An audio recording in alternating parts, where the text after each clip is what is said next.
guys, welcome to my channel.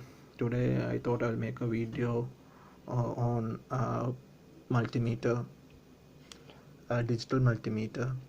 So we can go straight away to the topic.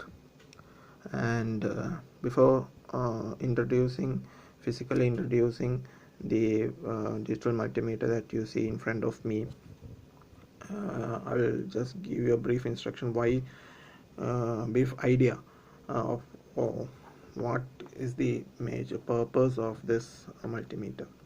So as the name implies, a meter, we all know the meter is used to measure the parameters, quantity of a parameter, such as we use scale to measure the length of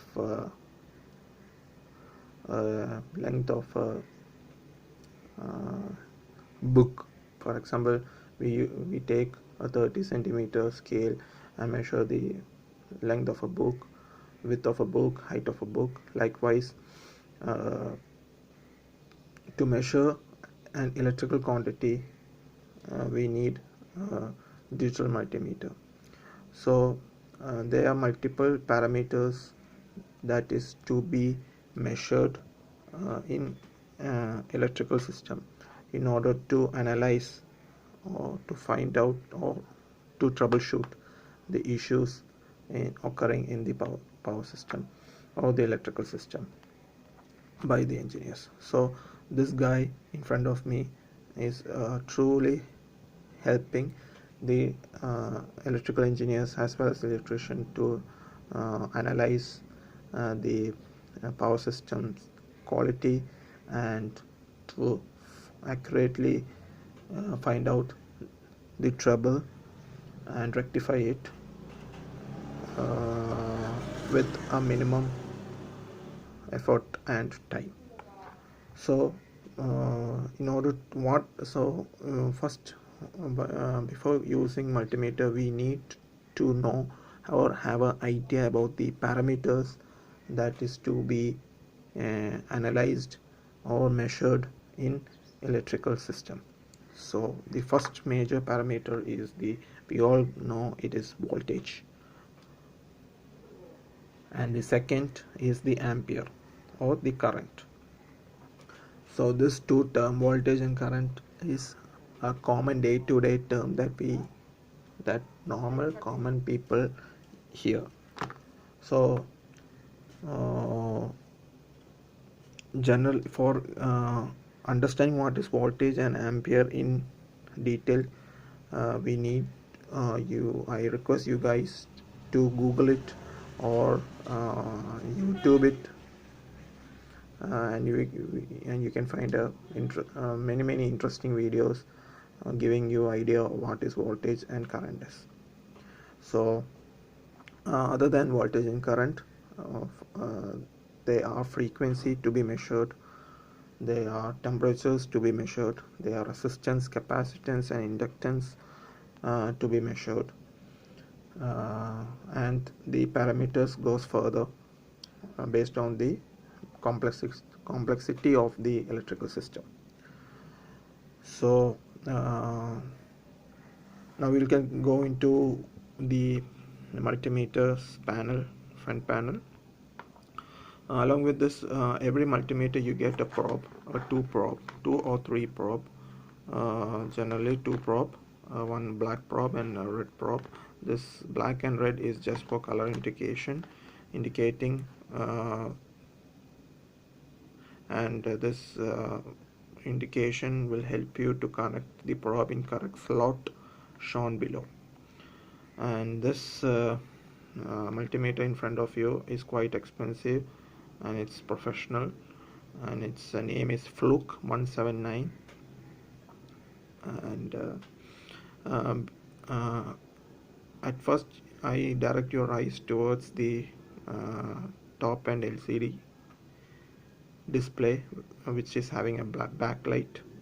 The backlight is helpful for a person who is working in lower ambient light temperature environment.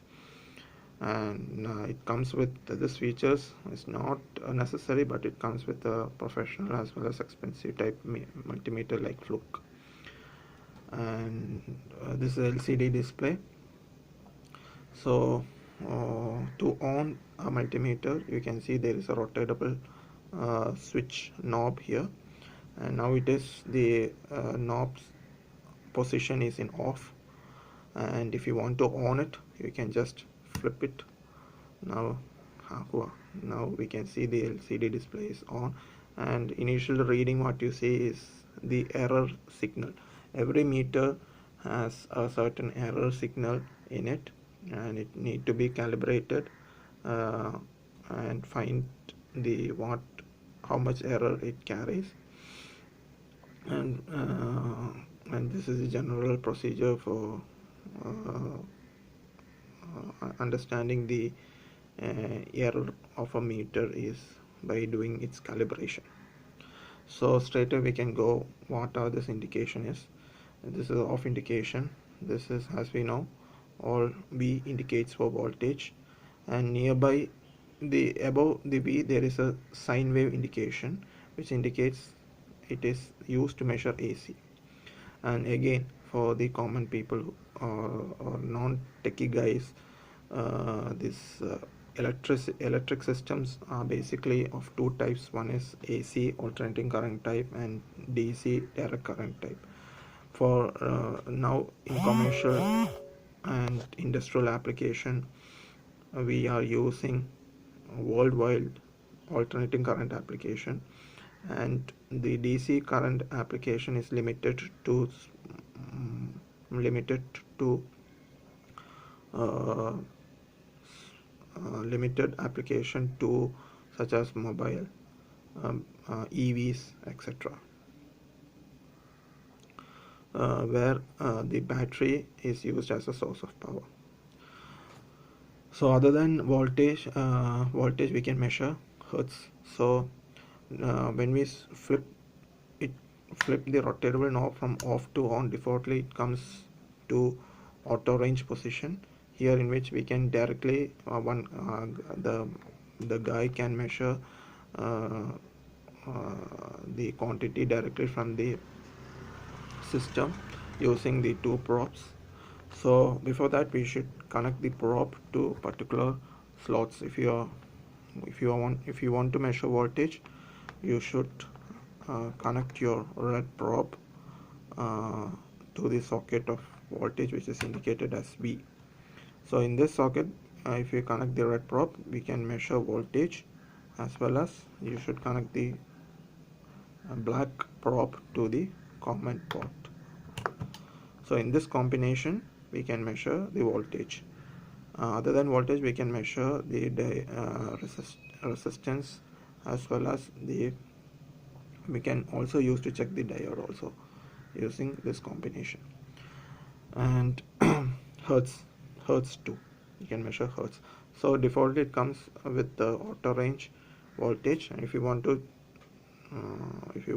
switch it to hertz, you see this button, switch push button, you can push it and it goes to hertz. See, it goes to hertz. Now next selector switch is to, again it's voltage, but we can measure, you see two lines here, one is dotted line and one is straight line. Dotted line indicates pulsating DC. This is a pulsating DC, and this is a pure DC. Normally for the valve, normally we get pure DC has a battery output, and the other source of getting DC is by rectifying the AC.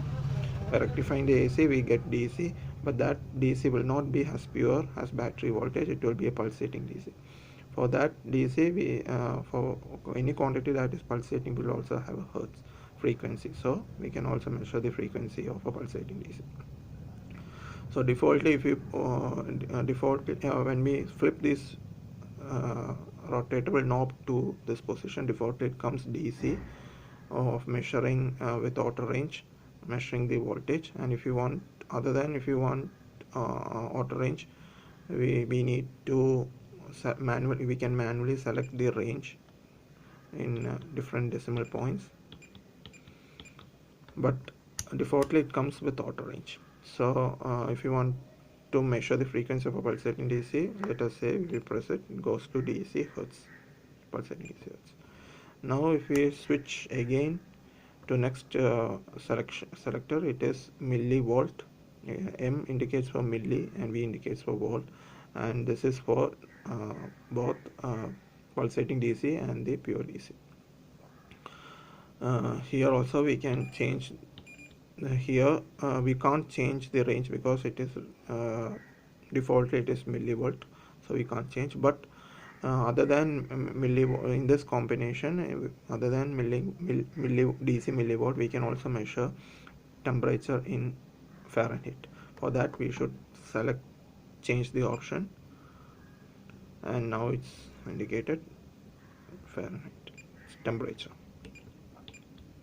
If you change the range, it goes to Fahrenheit to degrees Celsius, again Fahrenheit. Okay.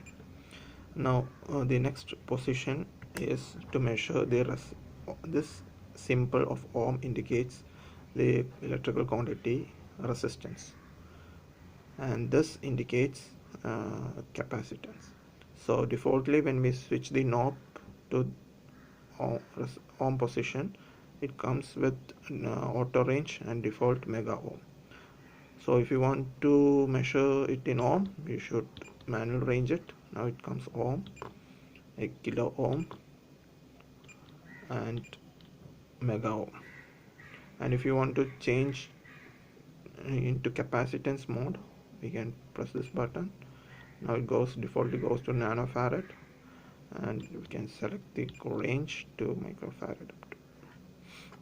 The next option is option for testing, a continuity test option, in which we can find whether the circuit is closed or any other short circuit is happened, or if you like to test the diode's continuity, we should use this testing mode option. After that comes the next option is the measuring of current. AC current and DC current we can measure. So before measuring the current parameters, we should make sure that you change the probe, the red probe mainly. The common probe is fixed, it won't change, and we should change the red probe from the voltage. We should take it from the voltage socket either to 400 milliampere range socket or 10 milliampere range socket.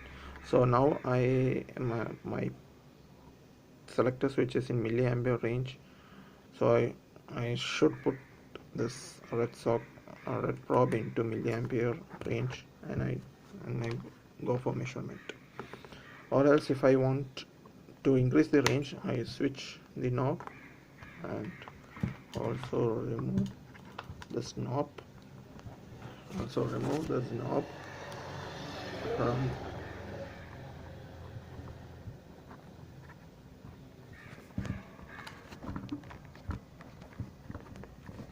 quite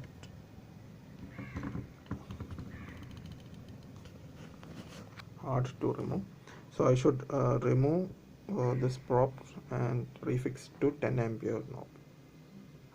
So this is how so in coming video I will make a video on how to demonstrate how to lively measure the parameter from a socket outlet, from an electrical outlet. So stay tuned, keep watching. Thank you.